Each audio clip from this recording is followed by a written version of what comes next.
Hello students, आज हम छठी कक्षा के एक और इम्पोर्टेंट चैप्टर तंतु से वस्त्र तक के बारे में पढ़ेंगे। वस्त्र बनाने में उपयोगी रेशे दो प्रकार के होते हैं, प्राकृतिक रेशे और संश्लिष्ट रेशे।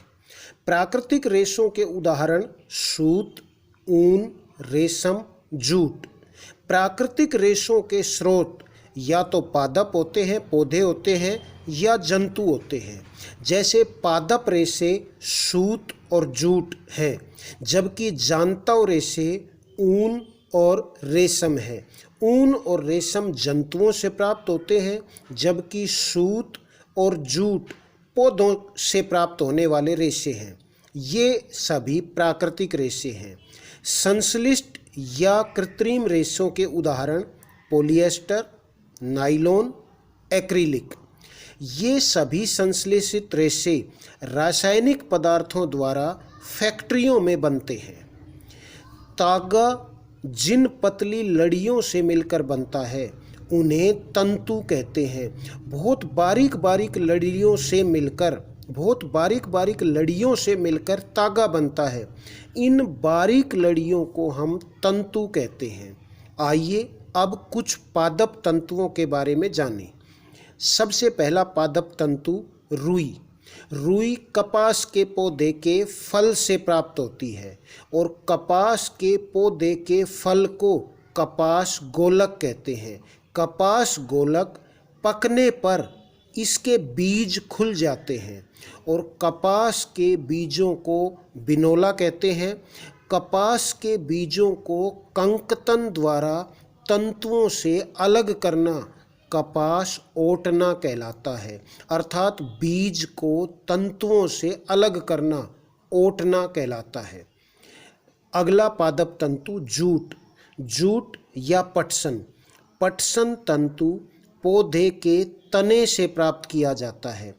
पौधे के तने को कुछ समय के लिए हम पानी में डाल देते हैं, जिससे तने से रेशे आसानी से निकल आते हैं। सूती तागे की कताई।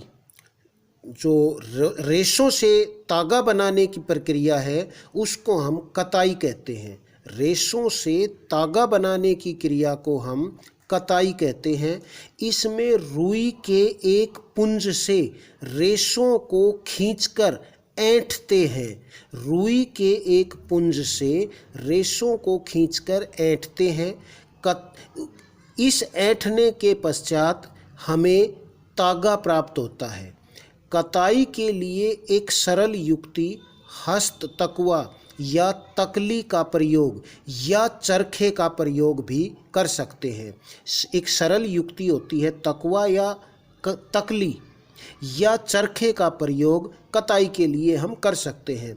कताई के बाद तागों का उपयोग वस्त्र बनाने में होता है। चरखे का प्रयोग आज़ादी के समय में महात्मा गांधी जी ने बहुत ज़्यादा इसको उपयोग किया था तथा देशवासियों को चरखे का उपयोग करने के लिए प्रेरित किया था। तागे से वस्त्र बुनाई। तागे से वस्त्र बनाने की क्रिया को बुनाई कहते हैं। तागे के दो सेटों से मिलकर वस्त्र बनाने की क्रिया को हम बुनाई कहते हैं।